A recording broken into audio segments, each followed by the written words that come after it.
আসসালামু আলাইকুম প্রিয় শিক্ষার্থী ভাই বোনেরা, কেমন আছো তোমরা? আশা করি আল্লাহর রহমতে তোমরা সবাই ভালো আছো। আলহামদুলিল্লাহ, আমিও আল্লাহর রহমত এবং তোমাদের দোয়ায় ভালোই আছি। অনলাইন ভিত্তিক যে ক্লাস কার্যক্রম, এতে আমি একজন অংশগ্রহণকারী শিক্ষক হিসেবে তোমাদেরকে আমার ব্যক্তিগত পক্ষ থেকে এবং পৈশুরী ইসলামিয়া কামিল মাদ্রাসার পক্ষ থেকে জানাই শুভেচ্ছা এবং অভিনন্দন। আমি এর আগে একটি ক্লাস করেছি, সেটা ছিল ভার্বের পরিচয়, তার শ্রেণীবিন্যাস।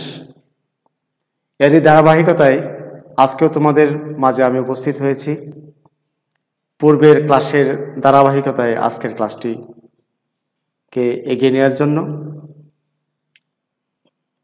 আমার প্রথম ক্লাসটিতে তোমাদের সাথে ভার্বের বিভিন্ন শ্রেণী এবং তাদের পরিচয় তুলে ধরেছি।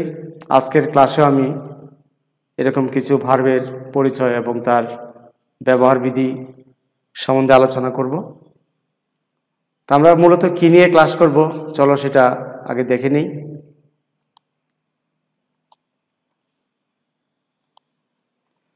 আমাদের আজকের ক্লাস মূলত usage and importance of verbs, অর্থাৎ ভার্বের ব্যবহার এবং এর গুরুত্ব। তোমরা নিশ্চয়ই জানো ভার্বের অনেকগুলো শ্রেণী রয়েছে। আমি যেটা তোমাদেরকে এর আগেও দেখিয়েছি, আবারও আমি লিস্টের মাধ্যমে স্মরণ করে দিতে চাই। যেমন দেখো, finite, non finite, principal, auxiliary, transitive, intransitive, infinitive, gerund, participle, reciprocal, reflexive, causative, factitive, linking verb, cognate, causative verb, copulative, perception, inquisitive, progressive, impersonal, incomplete, prepositional বা গ্রুপ ভার্ব এবং ডিফেক্টিভ ভার্ব। যে নামেই যে পরিচয় তুমি উপস্থাপন করো না কেন, এরা আসলে সবাই ভার্ব। এতগুলো নাম যেহেতু, তাদের কাজও নিশ্চয়ই ভিন্ন ভিন্ন রকমের হবে। আর যেহেতু ভিন্ন ভিন্ন নামে, ভিন্ন ভিন্ন কাজে, ভিন্ন ভিন্ন রূপে বাক্যের মধ্যে ব্যবহৃত হবে, সুতরাং এগুলোর সাথে যদি আমাদের কোনো পরিচয় বা ধারণা না থাকে, তাহলে অনেক রকম বিভ্রান্তির মধ্যে আমরা পড়তে পারি। তো প্রিয় শিক্ষার্থীরা, তোমরা আশা করি এর গুরুত্ব উপলব্ধি করে বাড়িতে বেশি বেশি চর্চা করবে। আসো এই ভার্বের একটা ফ্লো চার্টের মাধ্যমে আবারও সেটা একটু দেখি। ভার্ব প্রধানত দুই প্রকার, একটা ফিনিট ভার্ব, একটা non finite verb. Finite verb আবার দুই প্রকার, একটা হচ্ছে প্রিন্সিপাল ভার্ব, একটা হচ্ছে অক্সিলারি ভার্ব। প্রিন্সিপাল ভার্ব আবার দুই প্রকার, একটা হচ্ছে ট্রানজিটিভ ভার্ব, একটা হচ্ছে ইনট্রানজিটিভ ভার্ব। অন্যদিকে অক্সিলারি ভার্ব আবার দুই প্রকার, একটা হচ্ছে প্রাইমারি অক্সিলারি আর একটা হচ্ছে মোডাল অক্সিলারি। তো এই নন ফিনিট ভার্বটাকে আমরা আবার তিন ভাগে ভাগ করতে পারি, যেমন ইনফিনিটিভ, জিরান্ড এবং পার্টিসিপল। আবার এই যে ট্রানজিটিভ ভার্বটা আছে, এর চারটি প্রকার রয়েছে, যেমন causative verb, reciprocal verb, reflexive verb এবং ফ্যাক্টিটিভ ভার্ব। আমি প্রত্যেকটা ভার্বেরই একটা একটা উদাহরণ তোমাদের সামনে উপস্থাপন করতেছি, তোমরা খেয়াল করো। যেহেতু আমাদের ক্লাসটা ভার্ব সংক্রান্ত, আমি শিরোনামে ভার্বকে দিলাম। প্রথমে আমি নাম্বারিং করে উদাহরণগুলো দিচ্ছি। Finite verb,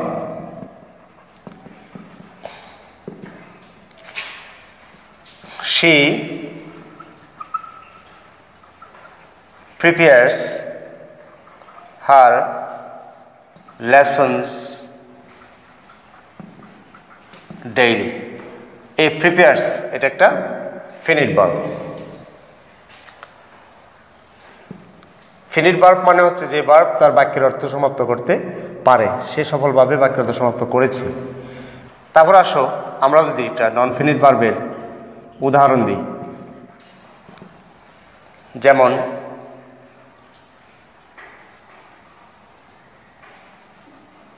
Sumi wants to play in the garden। এখানে যে টু প্লে ভার্বটি এটি একটি নন ফিনিট ভার্ব, এটা অসমাপিকা ক্রিয়া, অর্থ হয়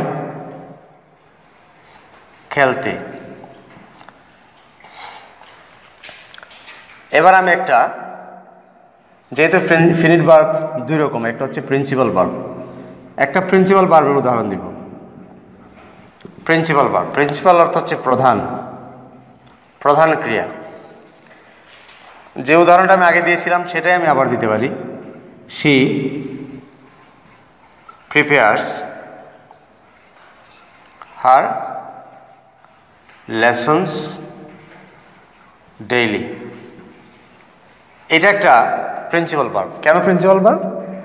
কারণ সে বাক্যের প্রধান অর্থ প্রকাশ করেছে এবং সাবজেক্টের নাম্বার পার্সন অনুযায়ী তার রূপ বদলাইছে, অন্য কোনো ভার্বের সহযোগিতা ছাড়া তার অর্থ প্রকাশ করতে পেরেছে, সুতরাং সে প্রিন্সিপাল ভার্ব। এবার আমরা একটা অক্সিলিয়ারি ভার্বের উদাহরণ দিব। রনি ইজ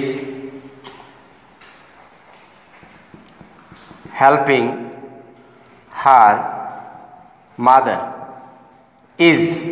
ইজ একটা অক্সিলিয়ারি ভার্ব, এটা মেইন ভার্ব হেল্পকে আইএনজি যুক্ত করে একটা কন্টিনিউয়াস টেন্স গঠনে কি করেছে? সাহায্য করেছে। এই জন্য এটা হচ্ছে একটা, ইজটা একটা auxiliary verb.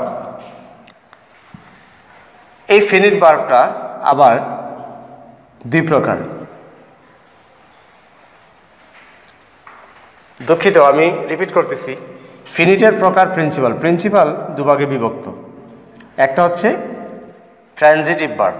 Transitive verb, transitive মানে হচ্ছে সকর্মক, অর্থাৎ যে ভার্ব কর্ম গ্রহণ করে, কর্ম গ্রহণ করে।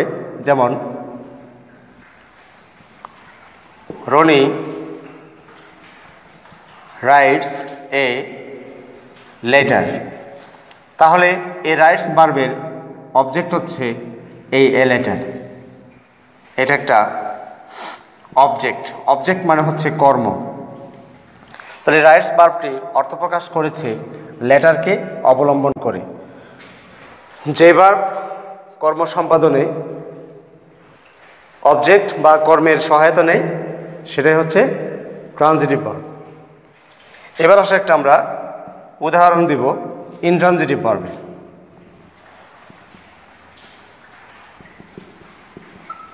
ইনট্রানজিটিভ ভার্ব, যার বাংলা অর্থ হচ্ছে অকর্মক ক্রিয়া। অকর্মক অর্থাৎ যে ভার্বের কর্ম নেই সেটাকে কি বলা হয়? ইনট্রানজিটিভ ভার্ব বা অকর্মক ক্রিয়া বলা হয়। যেমন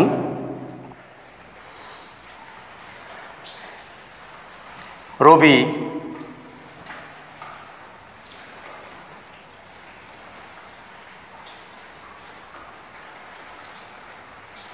goes to নাপোরা। goes to নাপোরা, এখানে goes এই ভার্ব, এই ভার্বের পর কিন্তু কোনো অবজেক্ট আসে নাই। এটা কিন্তু অবজেক্ট নয়, আমরা এটাকে এক্সটেনশন বা বর্ধিত অংশ বলি।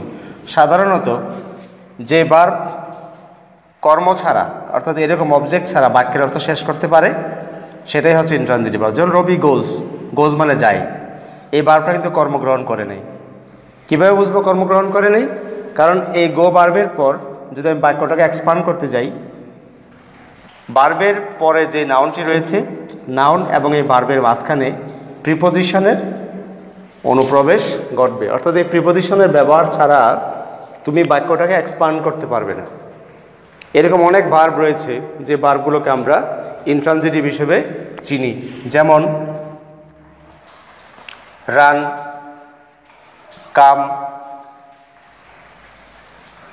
স্লিপ, সুইম ইত্যাদি। এই ভার্বগুলি কর্ম ছাড়া অর্থাৎ অবজেক্ট ছাড়া বাক্য তো শেষ করতে পারে, যেমন হি রানস, সে দৌড়ায়। এটা ইন্ট্রানজিটিভ ভার্ব। আই কাম, আমি আসি। হি কামস, সে আসে, বাক্যের অর্থ শেষ, পরিপূর্ণতা পেয়েছে। আই স্লিপ, আমি ঘুমাই। হি সুইমস, সে সাঁতার কাটে। তুমি এই বাক্যগুলোকে যখন বড় করতে যাবে, সামনের দিকে লম্বা করতে যাবে, এক্সপান্ড করতে যাবে, তখনই দেখবা একটা প্রিপোজিশন চলে আসতেছে। যেমন he runs in the street, সে রাস্তায় দৌড়ায়। রানসের পরে ইন দ্য স্ট্রিট, রাস্তায়, ইন প্রিপোজিশন চলে আসছে। আই কাম ফ্রম ঢাকা, আমি ঢাকা থেকে আসি। তাহলে কামের পর যখন আমি বাক্য বড় করতে গেলাম তখন মাঝখানে ফ্রম চলে এসেছে, ফ্রমের পর নাউন এসেছে। I sleep at night, sleep. স্লিপের পর অ্যাট প্রিপোজিশন চলে আসছে। Swim, I swim in the pond, আমি পুকুরে গোসল করি। Swim in the pond, in preposition চলে আসছে। এর মানে হলো যে ভার্ব কর্মমুক্ত অর্থাৎ কর্ম ছাড়া তার অর্থ প্রকাশ করতে পারে তাকে ইন্ট্রানজিটিভ ভার্ব বা অকর্মক্রিয়া বলে। প্রধান যে ক্রিয়াগুলি আছে আমরা মোটামুটি জেনে গেলাম যে ভার্বগুলো আসলে সর্বাধিক আলোচিত এবং সবসময় এর ব্যবহার হয়ে থাকে, সেগুলি আমরা এখানে আলোচনা করছি। একটা হচ্ছে ফিনিট ভার্ব, একটা non finite verb, principal verb, auxiliary verb, transitive verb, intransitive verb. আমি এটা মুছে তোমাদেরকে আরও কিছু ভার্বের ব্যবহার দেখাচ্ছি, যেখানে আমি অক্সিলিয়ারি ভার্বটাকে একটু দেখানোর চেষ্টা করব।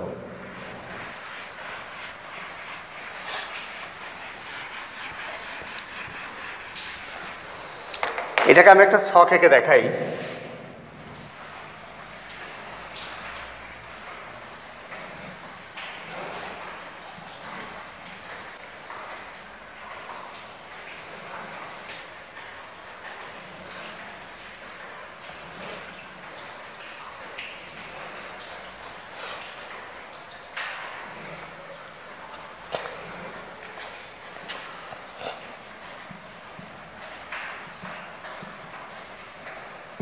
Auxiliaries. Number 1, to be. এটা হচ্ছে প্রেজেন্ট ফর্ম, এটা হলো পাস্ট ফর্ম। টু বি ভার্বগুলো হওয়া ক্রিয়া। অক্সিলিয়ারি মূলত 24টি, সংখ্যা এরা 24টা। তো টুবিগুলো কী কী? প্রেজেন্টের জন্য টুবি হচ্ছে এম, ইজ এবং আর। পাস্টের জন্য হচ্ছে ওয়াজ, ওয়ার। 2 নম্বর হচ্ছে টু ডু অর্থাৎ করা ক্রিয়া। এরা প্রেজেন্ট টেন্সেরগুলো হচ্ছে ডু এবং ডাজ, পাস্ট টেন্সের হচ্ছে ডিড। 3 নম্বর হচ্ছে টু হ্যাভ অর্থাৎ আছে ক্রিয়া। এরা হলো যথাক্রমে হ্যাভ, হ্যাজ, এই দুইটা প্রেজেন্ট, আর এটা ফার্স্ট টেন্স হচ্ছে হ্যাড। এরপর 4 নম্বর হচ্ছে মোডালস। এরা সংখ্যায় প্রধানত 13টি। যেমন শ্যাল প্রেজেন্ট, তার ফার্স্ট টেন্স হিসেবে ব্যবহার হয় শুড। উইল এর ফার্স্ট টেন্স ব্যবহার হয় উড। ক্যান এর ফার্স্ট টেন্স ব্যবহার হয় কুড। মে এর ফার্স্ট টেন্স ব্যবহার হয় মাইট।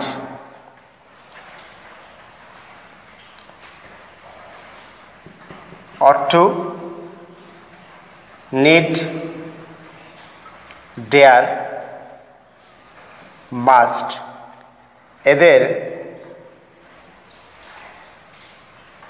কোনো ফার্স্ট ফর্ম নেই। ফার্স্ট ফর্ম আলাদা একটা রয়েছে, ইউজড টু।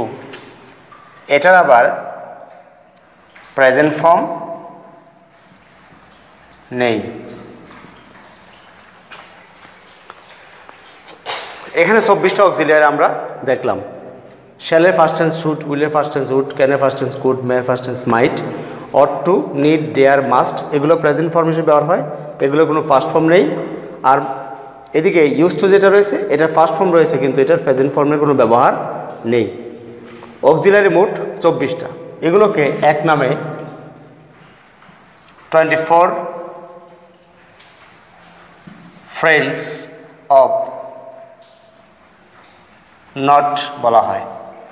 অর্থাৎ এগুলোর সাথে কিন্তু নট যুক্ত করা যায়। আমরা যখন কোনো নেগেটিভ বাক্য গঠন করি, যদি কোনো সেন্টেন্সের মধ্যে এই অক্সিলারিগুলো থাকে তাহলে এর সাথে শুধু নট যুক্ত করে নিলে সেটা নেগেটিভ ফর্মে ব্যবহার করা যায়। তাহলে আমরা এখানে দেখলাম, এখানে আরেকটা বিষয় মনে রাখতে হবে, এই টু বি ভার্বের মধ্যে এম ইজ সিঙ্গুলার ফর্ম ব্যবহার হয় আর প্লুরাল ফর্মে ব্যবহার হয়। ফার্স্ট টেন্সে ওয়াজ সিঙ্গুলার, এটা প্লুরাল। আমরা এক দিলে সিঙ্গুলার, দুই দিলে প্লুরাল বুঝবো, সিঙ্গুলার প্লুরাল। ডু সিঙ্গুলার এবং প্লুরাল দুই ফর্মে ব্যবহার হয়। ডাসটা সিঙ্গুলার হিসেবে ব্যবহার হয়। এডিট সিঙ্গুলার প্লুরাল উভয় ফর্মে ব্যবহার হয়। হ্যাভটা সিঙ্গুলার প্লুরাল উভয় ফর্মে ব্যবহার হয়। আর হ্যাজটা শুধুমাত্র সিঙ্গুলার হিসেবে ব্যবহার হয়। হ্যাড সিঙ্গুলার প্লুরাল উভয় ফর্মেই বসে।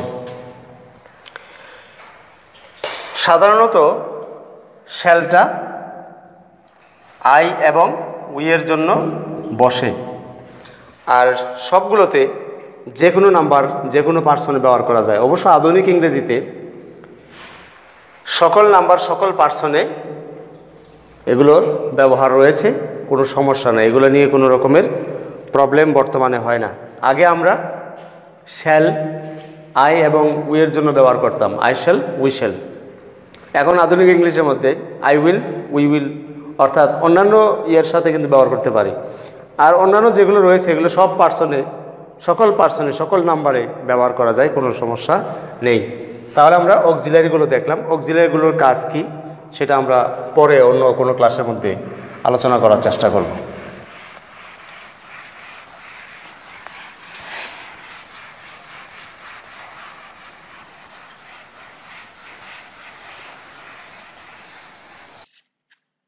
চলো স্লাইডে ফিরে যাওয়া যাক।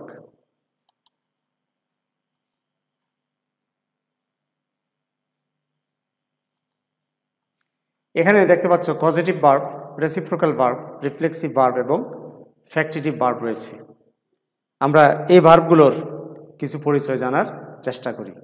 প্রথমে আমরা রেসিপ্রোকাল ভার্বের পরিচয়টা নেব। সংজ্ঞাটা, রেসিপ্রোকাল প্রনাউন যদি কোনো ভার্বের অবজেক্ট হয় তাহলে সে ভার্বকে রেসিপ্রোকাল ভার্ব বলে। তোমরা নিশ্চয়ই জানো রেসিপ্রোকাল প্রনাউন কি। রেসিপ্রোকাল প্রনাউন হচ্ছে দুটি, একটা হচ্ছে ইচ আদার আর একটা হচ্ছে ওয়ান অ্যানাদার। মাত্র দুটি রেসিপ্রোকাল প্রনাউন রয়েছে। There are only two reciprocal pronouns, both of them allow you to make sentence simpler. They are specially useful when you need to express the same general idea more than once. আমরা উদাহরণ দিয়ে জিনিসটা দেখতে পারি।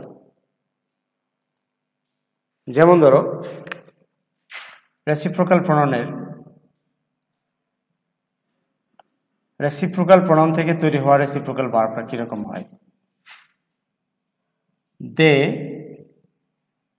Help each আদার।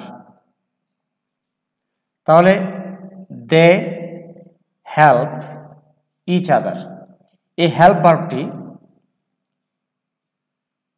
তারা একে অন্যকে কি করে, সাহায্য করে। তাহলে আমরা এই হেল্পটাকে রেসিপ্রোকাল ভার্ব বলতে পারি।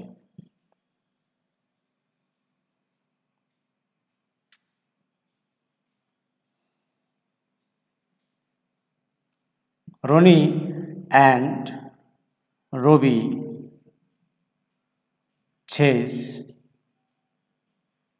one another.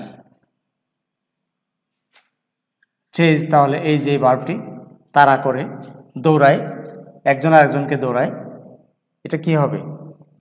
এটাও একটা রেসিপ্রোকাল ভার্ব হবে, কারণ এই যে রেসিপ্রোকাল প্রনাউন হচ্ছে দুটি, ইচ আদার একটা অন অ্যানাদার। অর্থাৎ সব ভার্বের পর কিন্তু তোমার ইচ আদার এবং অন অ্যানাদারকে ব্যবহার করা যায় না। যেই ভার্বগুলো ইচ আদার এবং অন অ্যানাদারকে অবজেক্ট হিসেবে গ্রহণ করে সেগুলো হচ্ছে রেসিপ্রোকাল ভার্ব। সব ভার্বের কিন্তু ইচ আদার এবং অন অ্যানাদার অবজেক্ট ব্যবহার করা যায় না। ইচ আদার এবং অন অ্যানাদারকে অবজেক্ট হিসেবে যে ভার্বগুলো গ্রহণ করে সেগুলো হচ্ছে কি রেসিপ্রোকাল ভার্ব। আমরা আবার একটু স্লাইডে ফিরে যাব।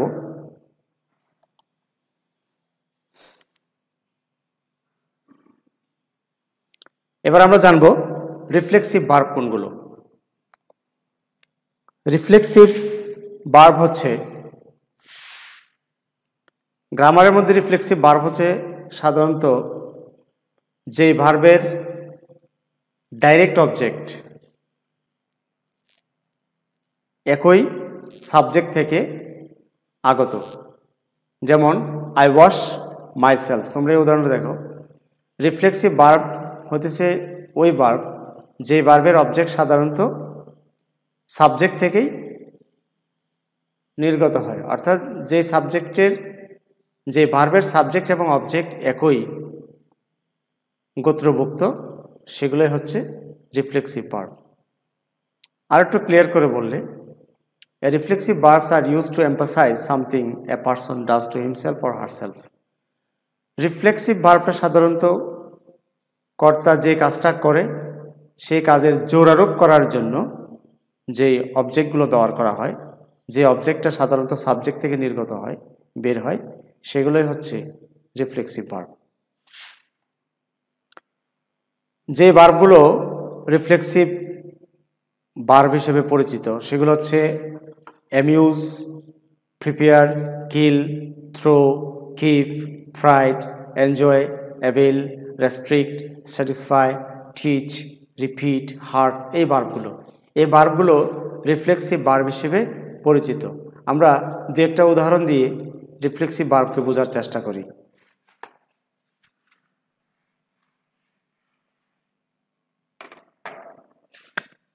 রিফ্লেক্সিভ ভার্বের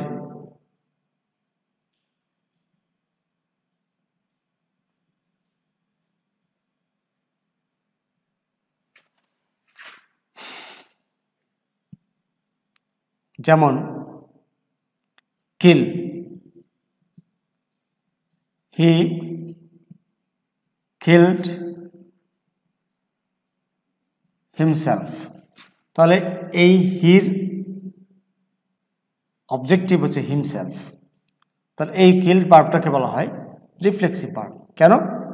এই ভার্বের সাবজেক্ট এবং অবজেক্ট একই পার্সন এবং একই গোত্রভুক্ত।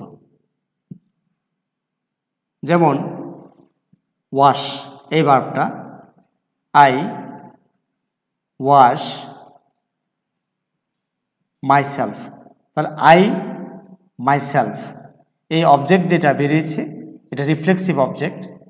এই রিফ্লেক্সিভ অবজেক্টটা এই আই থেকে বের হয়েছে, সুতরাং এই ওয়াশ ভার্বটাকে আমরা একটা রিফ্লেক্সিভ ভার্ব বলতে পারি।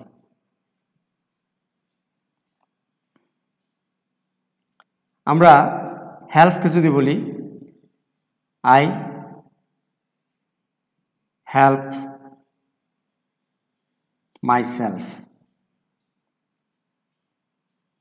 we help ourselves, they help themselves, অর্থাৎ myself, ourselves, themselves, এটা I এর অবজেক্টিভ myself, we এর objective ourselves, their reflexive object হচ্ছে themselves। অর্থাৎ যে ভার্বের পরে রিফ্লেক্সিভ অবজেক্ট বসে আর ওই রিফ্লেক্সিভ অবজেক্টগুলো বাক্যে ব্যবহৃত ভার্বের সাবজেক্ট থেকে নির্গত, সেগুলোই হচ্ছে রিফ্লেক্সিভ অবজেক্ট। আর রিফ্লেক্সিভ অবজেক্ট যে ভার্ব গ্রহণ করে সেটা হচ্ছে রিফ্লেক্সিভ ভার্ব। আমরা এবারে আবার একটু স্লাইডে ফিরে যাব, যেখানে গিয়ে আমরা আরো কিছু ভার্বের সাথে পরিচিত হব। Factitive verb. ফ্যাক্টিটিভ ভার্বটা কি? এমন কিছু ট্রানজিটিভ ভার্ব আছে যেটা ট্রানজিটিভ ভার্ব মানে তো বুঝো, ট্রানজিটিভ ভার্ব মানে হচ্ছে যে ভার্ব অবজেক্ট গ্রহণ করে এবং সে বাক্যের অর্থ সমাপ্ত করে। কিন্তু এমন কিছু ট্রানজিটিভ ভার্ব আছে যেটা একটা অবজেক্ট গ্রহণ করার পরেও সে বাক্যের অর্থ সম্পূর্ণ করতে পারে না, তখন তার আরেকটি অবজেক্ট গ্রহণ করে বাক্যের অর্থ সম্পূর্ণ করতে হয়। এরকম ট্রানজিটিভ ভার্বকেই ফ্যাক্টিটিভ ভার্ব বলে। এক্সাম্পল, দে ইলেক্টেড হিম ক্যাপ্টেন। আমরা এটা উদাহরণের মাধ্যমে আরেকটু বোঝার চেষ্টা করব। নিচে যে ভার্বগুলো ফ্যাক্টিটিভ হিসেবে ব্যবহৃত হয় সেগুলো হচ্ছে appoint, call, choose, crown, designate, elect, entitle, find, make, name, nominate, select, title ইত্যাদি। দেখো, ফ্যাক্টিটিভ ভার্বের আমরা এখানে কিছু উদাহরণ পেশ করেছি। Factitive verbs are used to indicate the resulting condition or state known as the object complement of a person, place or thing caused by the action of the verb. Examples of factitive verbs include elect, appoint, make, choose, deem, assign, name, select, judge and designate. Here are some examples of factitive verbs used in the sentence. যেমন, the populace elected him president of the United States. দ্বিতীয় উদাহরণ দেখো, the committee named Mr. Fuller chairman of the board. The jury judged the defendant not guilty. She deemed him a person of high quality. The group designated Marshall leader from then on. The coach made Timothy point guard. এখানে উদাহরণগুলো আমরা একটু বোর্ডে দেখার চেষ্টা করি। যেমন ধরো,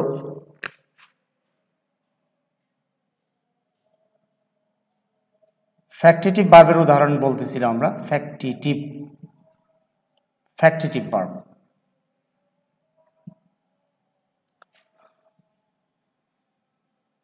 দে মেড হিম। দেখো, সাবজেক্ট, ভার্ব, অবজেক্ট। এই যে মেড, এই মেড ভার্বটা কিন্তু একটা ট্রানজিটিভ ভার্ব। সে একটা অবজেক্ট গ্রহণ করেছে, কিন্তু বাক্যের অর্থটা শেষ হয় নাই। দে মেড হিম, তারা তাকে তৈরি করলো। কি তৈরি করলো? চেয়ারম্যান। তাহলে এই চেয়ারম্যান অবজেক্টটা যদি আমি না দিই, তাহলে এই হিম একটি অবজেক্ট দিয়ে বাক্যের অর্থ সমাপ্ত হচ্ছে না। সুতরাং যে ভার্ব ট্রানজিটিভ হওয়া সত্ত্বেও একটি অবজেক্ট গ্রহণ করে বাক্যের অর্থ শেষ করতে পারে না, তাকে আরেকটি অবজেক্ট গ্রহণ করতে হয়। সেগুলোকে মূলত বলা হয় কি? Factitive object, factitive verb.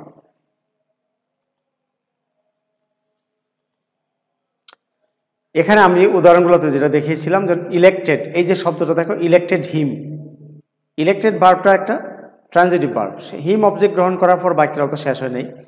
যখন আমরা president of the United states এই কথাটা ব্যবহার করেছি, ততক্ষণ পর্যন্ত হিম অবজেক্টটা বাক্যের অর্থ সমাপ্ত করতে পারে না। সুতরাং এই ভার্বটাকে আমরা কি বলবো? একটা ফ্যাক্টিটিভ ভার্ব বলবো। যেমন named, the committee named mister fuller. Mister fuller একটা অবজেক্ট, এতটুকু দিলাম, কিন্তু বাক্যের অর্থ শেষ হয়নি। চেয়ারম্যান অফ দ্য বোর্ড না ব্যবহার করলে মিস্টার ফুলার এই অবজেক্টটা পরিপূর্ণভাবে বাক্যের অর্থ শেষ করতে পারেন। সুতরাং এই নেমড ভার্বটা একটা factitive verb. The jury just the defendant not guilty. তাহলে এখানে দ্য ডিফেন্ডেন্ট একটা অবজেক্ট, এটা ব্যবহার করা হয়েছে, কিন্তু বাক্যের অর্থ শেষ হয়নি। নট গিলটি এইটা ব্যবহার না করার আগে এই দ্য ডিফেন্ডেন্ট শব্দের দ্বারা জাস্ট ভার্বটি বাক্য অর্থ সমাপ্ত করতে পারেন। সুতরাং elected, named, just, deemed, designated, made, এই ভার্বগুলো হচ্ছে কি? Factitive verb. বাক্যের মধ্যে এই ফ্যাক্টিটিভ ভার্বগুলো কিভাবে ব্যবহৃত হয় তার আমরা আরও কিছু উদাহরণ দেখতে পারি। খেয়াল করো, আমি এখান থেকে দেখাচ্ছি। The school appointed Mrs McMillan principal. এই বাক্যটা উপরে দেখো, আমি লাল অক্ষর যে লেখা আছে, the school hired Mrs McMillan principal. এখানে এই হায়ার্ড শব্দটা কিন্তু বাক্যের অর্থটাকে শেষ করতে পারে নাই। যেমন দেখো, in this sentence the verb hired is not sufficient to convey all of the intended information. অর্থাৎ এই হায়ার শব্দ দ্বারা পরিপূর্ণ অর্থকে কি করতে পারে নাই, প্রকাশ করতে পারে নাই। However the following sentence uses A factitive verb to make it clear. এই অর্থটাকে আরও পরিষ্কার করার জন্য কিন্তু এই হায়ার শব্দের পরিবর্তে একটা ভার্ব ব্যবহার করেছে। সেই ভার্বটা হচ্ছে appointed. The school appointed Mrs McMillan principal. তাহলে এই অ্যাপয়েন্টেড ভার্বটাই হচ্ছে কি একটা ফ্যাক্টিটিভ ভার্ব। এখানে উদাহরণ দেখো, the organization named Brad Ryan chief executive officer. তা the organization named Brad Ryan. এখন এই নেমড শব্দটা ব্র্যাড রায়ানের অর্থকে পরিষ্কার করে না, যদি না চিফ এক্সিকিউটিভ অফিসার এই শব্দটাকে আমরা ব্যবহার করি। এখানে আরও অনেক উদাহরণ রেখেছি, তোমরা এই বিস্তারিত উদাহরণটা ভিডিওটাকে পাস করে অর্থাৎ থামিয়ে রেখে বর্ণনাগুলো দেখে নিতে পারো। আমি সময়ের স্বল্পতার কারণে এটাকে স্কিপ করে সামনে চলে যাচ্ছি। আমরা আরেকটি ভার্ব নিয়ে আলোচনা করব। এটা হচ্ছে লিঙ্কিং ভার্ব বা কপিউলার ভার্ব বা প্রেডিকেটিং ভার্ব বলা হয়, এটাকে লিঙ্কিং ভার্ব বলা হয়। লিঙ্কিং ভার্বগুলো আসলে কি করে লিঙ্ক সৃষ্টি করে, অর্থাৎ এই ভার্বগুলো, this verbs are usually followed by an adjective or a noun. যে ভার্বটা কোনো নাউন অথবা অ্যাডজেক্টিভকে ফলো করে সেগুলো হচ্ছে লিঙ্কিং ভার্ব বা predicating verb. Any form of the verb, যেমন am is are, was were, has been, are being, might have been, এইগুলো হচ্ছে তোমার লিঙ্কিং ভার্ব। তাছাড়া বিকাম অ্যান্ড সিম এগুলোও linking verb. This true linking verbs are always linking verbs. Then you have a list of verbs with multiple personalities, যেমন appear, feel, grow, look, probe, remain, smell, sound, taste and turn. Sometimes these verbs are linking verbs, sometimes they are action verbs. এই ভার্বগুলো তোমার linking verb হিসেবেও বসে, এর আবার action verb হিসেবেও বসে। আমরা আরও জিনিসটা ক্লিয়ার করার জন্য আবারও একটু বোর্ডে ফিরে আসবো। লিঙ্কিং ভার্বটা, যেমন ধরো আমরা লিঙ্কিং ভার্বের উদাহরণ দিচ্ছি। He is a teacher. তাহলে এই ইজটা হি সম্পর্কে তথ্য দিচ্ছে যে এ টিচার। দ্যাট মিনস এই ইজটা হচ্ছে একটা লিঙ্কিং ভার্ব, কারণ এই দুটাকে লিঙ্ক করেছে এবং এই হি সম্পর্কে ইনফরমেশন দিয়েছে। তার মানে হলো এই ইজটা এর সম্বন্ধে তথ্য দিচ্ছে, যার জন্য এটাকে লিঙ্কিং ভার্ব বলা হয়। আবার দেখো, হ্যানা ইজ অ্যান ইন্টেলিজেন্ট গার্ল। তাহলে এই ইজটা দেখো, ইজের পর অ্যাডজেক্টিভ আসছে ইন্টেলিজেন্ট, বুদ্ধিমতী, অথবা আবার সহজ করে বলি হি ইজ ইন্টেলিজেন্ট। তাহলে এটাকে কমপ্লিমেন্ট আর কি, কমপ্লিমেন্ট সম্পূরক। এখানে ইজ ভার্বটা ইজের পর অ্যাডজেক্টিভ এসেছে,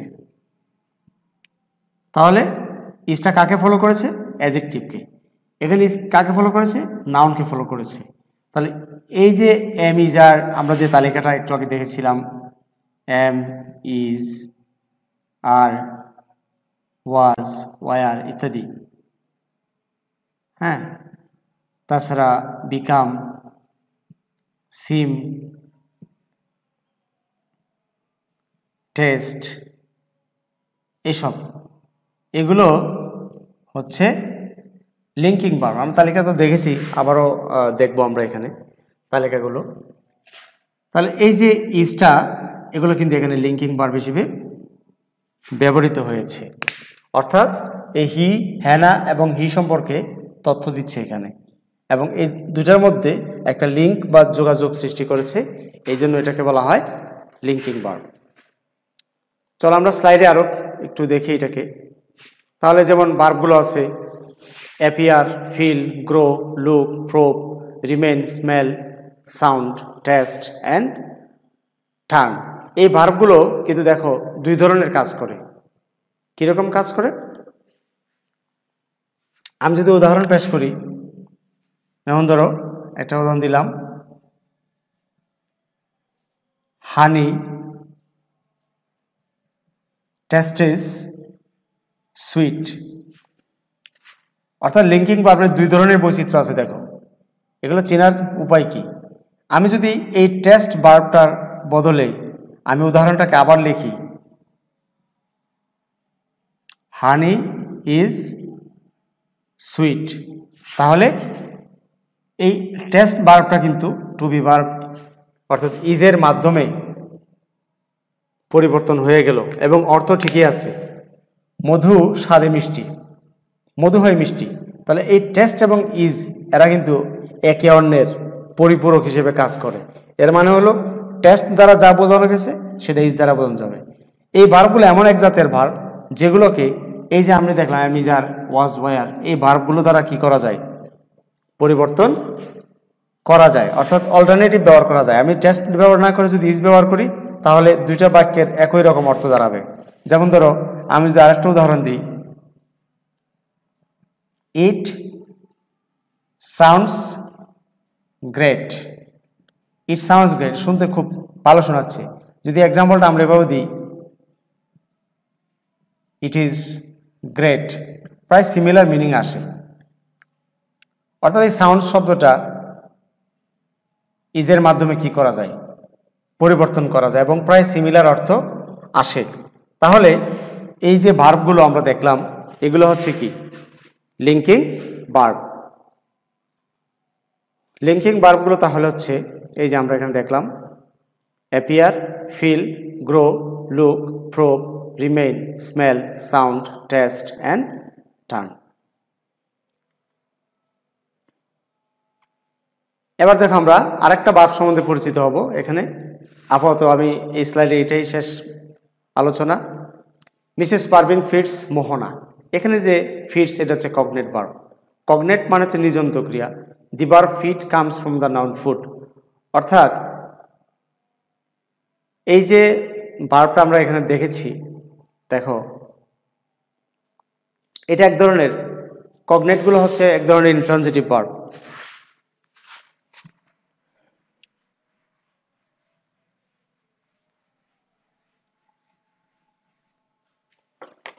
কগনেট ভার্বটা কেন জানতে হবে?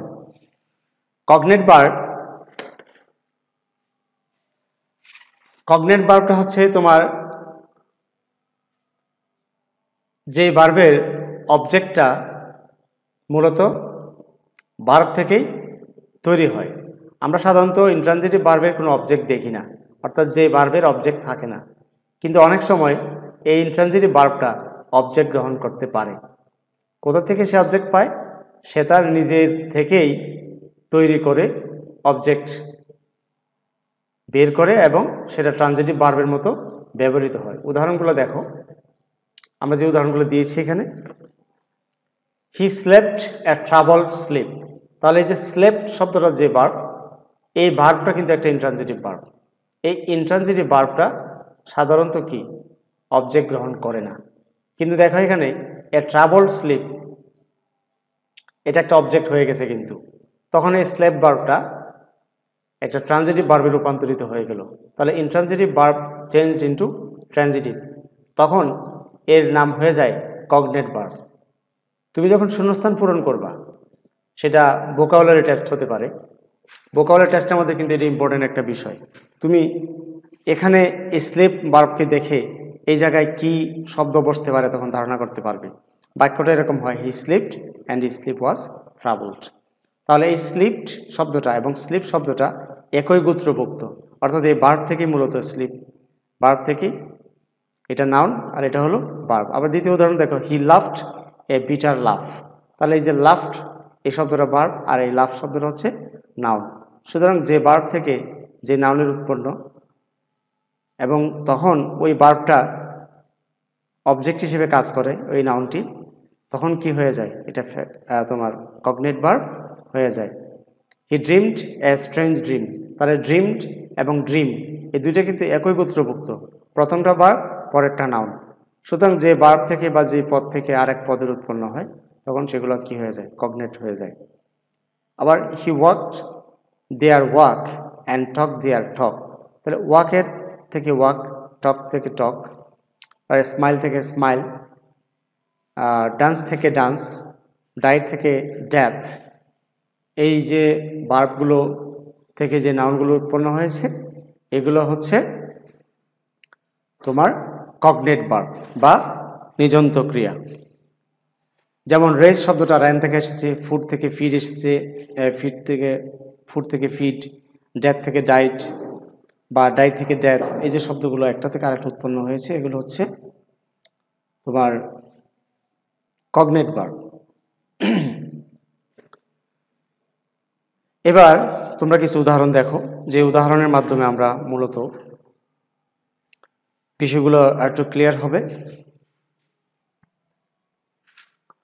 যেমন আকাশ ড্যাশ এ লেটার, আমি মূলত এটা একটা এক্সারসাইজ রেখেছি তোমাদের জন্য। এই এক্সারসাইজের মধ্যে তোমরা জানবে এখানে কি বসবে। আকাশ রাইটস এ লেটার, তাই আমি এখানে যদি রাইটস লিখি তাহলে বাক্যের অর্থটা পরিপূর্ণভাবে প্রকাশ পাবে। তোমরা ধারণা করতে পারো এই ভার্বটি কি ভার্ব হিসেবে ব্যবহার হতে পারে। আমরা জানি যে ভার্বের পর অবজেক্ট ব্যবহৃত হয়, অর্থাৎ যে ভার্বের অবজেক্ট থাকে সেটাকে আমরা ট্রানজিটিভ ভার্ব বলি। আবার এখানে যদি আমি রাইটস ব্যবহার করি তাহলে রাইটস ভার্বটা কি হতে পারে, এটা একটা ফিনিট ভার্ব হতে পারে, অর্থাৎ সমাপিকা ক্রিয়া হতে পারে। আবার এই ভার্বটা এটা প্রিন্সিপাল ভার্ব হিসেবেও তুমি চিহ্নিত করতে পারো। অবশ্য প্রিন্সিপাল ভার্ব তখনই হয় যখন তার সাথে অন্য কোনো ভার্ব থাকে, অক্সিলারি থাকে, তখন সেটাকে প্রিন্সিপাল বলা যায়। প্রধান তো একা একা প্রধান হয় না। দ্বিতীয় উদাহরণে আই ড্যাশ হেল্প ইউ, তুমি বাক্যটার উদাহরণটা দেখো, আই এর পরে খালি স্থান তারপর হেল্প। আমরা জানি কখন খালি স্থানের পর যদি ভার্ব, কখনো যদি খালি স্থানের পর ভার্বের প্রেজেন্ট ফর্ম হয় তাহলে এই খালি স্থানে কি বসতে পারে, অবশ্যই তোমাদের জানা আছে এখানে মোডাল ভার্ব বসতে পারে। মোডাল ভার্ব কয়টি? 13টি। 3 নম্বর উদাহরণ দেখো, ইট ড্যাশ ইন উইন্টার, এখানে যে ভার্বটা ব্যবহার হবে যেমন ইট স্নোজ ইন উইন্টার, এগুলোকে ইম্পার্সোনাল ভার্ব বলা হয়। অর্থাৎ যে ভার্বের সাবজেক্ট ইম্পার্সোনাল অর্থাৎ ইট হয় তখন সেগুলো ইম্পার্সোনাল ভার্ব হয়। আমি এই উদাহরণ 3টাকে তোমাদের বোর্ডে লিখে দেখাচ্ছি।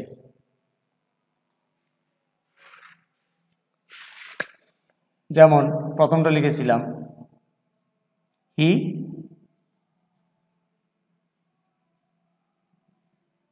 রাইটস এ লেটার, অর্থাৎ এটা খালি জায়গা ছিল, এখানে আমরা রাইটস লিখেছিলাম। রাইটসটা তাহলে finite verb plus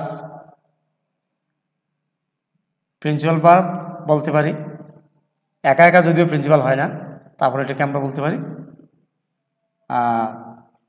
transitive verb, অর্থাৎ একই ভার্ব কিন্তু ফিনিট verb, principal verb, transitive verb নামে পরিচিত। তারপর দ্বিতীয় উদাহরণে আই শ্যাল, বা আমরা বলতে পারি আই উইল হেল্প ইউ, এভাবেই ছিল মূলত। এই জায়গাটা খালি ছিল। আমরা জানি মোডালের পরে মোডালস প্লাস ভার্বের প্রেজেন্ট ফর্ম, অর্থাৎ মোডালের পরে সবসময় ভার্বের বেস ফর্ম বসে। তাহলে এই জায়গাটা খালি আছে, এটা যদি খালি থাকে, এখানে ভার্বের বেস ফর্ম থাকে, তাহলে বুঝতে হবে এখানে মোডাল ভার্ব বসবে। আর মোডাল কয়টি? মোডাল হচ্ছে 13টি, প্রধানত 13টি। তারপর আসতেছিল একটা উদাহরণ আমরা দেখেছিলাম, ইট স্নোজ ইন উইন্টার। তাহলে এই স্নোজ ভার্বটা, এই ভার্বের সাবজেক্ট কে হয়েছে? ইট হচ্ছে ইম্পার্সোনাল সাবজেক্ট, অর্থাৎ কোনো ভার্বের যদি ইম্পার্সোনাল সাবজেক্ট হয় তখন এই ভার্বগুলোকে বলা হয় কি? Impersonal verb. তখন এই ভার্বগুলোকে ইম্পার্সোনাল ভার্ব বলা হয়। এটা ভালো করে বুঝতে হবে, কারণ তুমি যখন ফিল ইন দ্য গ্যাপস করবা, ফিল ইন দ্য গ্যাপসের মধ্যে কিন্তু এই যে ভার্বের রূপ, প্রকৃতি, গতিগুলো, এটা তোমাকে কিন্তু সিদ্ধান্ত নিতে হেল্প করবে, সাহায্য করবে যে তুমি শূন্যস্থানটা কিভাবে করবে, অর্থাৎ কোন রূপ বা কোন ওয়ার্ডটা এখানে বসতে পারে সেটা কিন্তু ধারণা কিন্তু এই ভার্বই তোমাকে হেল্প করবে। তো ভার্বের যে বিচিত্র ব্যবহারগুলি আছে এটা তোমাকে একটু ধীরে সুস্থে শিখতে হবে। তুমি যদি মনে করো যে শুধু গদবাধা কতগুলো নিয়মে পড়ালেখা করে যাবে, বেসিক নলেজগুলো তুমি শিখবে না, তাহলে কিন্তু তোমার অনেক ক্ষতি হবে। যেটা হয়তো একাডেমিক পরীক্ষা পাশ করে চলে যাবে, তুমি বোর্ড পরীক্ষা পাশ করে ফেলবে, কিন্তু যখন জীবনের চ্যালেঞ্জিং পরিস্থিতিতে পড়বে, যখন সত্যিকার পরীক্ষাগুলো তোমার সামনে আসবে, তখন দেখবে তোমার এই সিলেবাসের পড়ালেখা তোমার কোনো হেল্প করতেছে না, তখন তোমার বেসিক নলেজগুলো তোমাকে সাহায্য করবে। আমি আশা করি তোমাদেরকে কথাটা বোঝাতে পেরেছি। তাহলে আমি আবার স্লাইডে একটু যাই। আমরা স্লাইডে যে উদাহরণগুলি আছে সেই উদাহরণগুলো খেয়াল করো।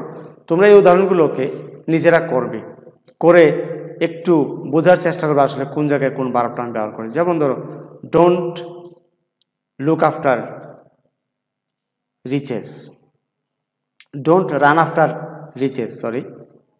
আবার 4 নম্বর উদাহরণটা আমি স্কিপ করে গেছি, দেখা যায় the boys are playing in the field. তাহলে এখানে যে প্লেয়িং ভার্বটা বসবে, বা the boys are playing in the field, এখানে প্লেয়িং বসতে পারে, এটা আইনযুক্ত ভার্ব বসতে। কারণ কি জানি আমরা, এই যে আর, এটা একটা to be verb, to be ভার্বের পর যদি কোনো ভার্ব আসে সেটা আইনযুক্ত হয়, তাহলে এটাকে আমরা প্রগ্রেসিভ ভার্ব বলি। আবার ধরো, ডোন্ট লুক আফটার রিচেস, অর্থাৎ সমৃদ্ধির পিছনে দৌড়াইও না।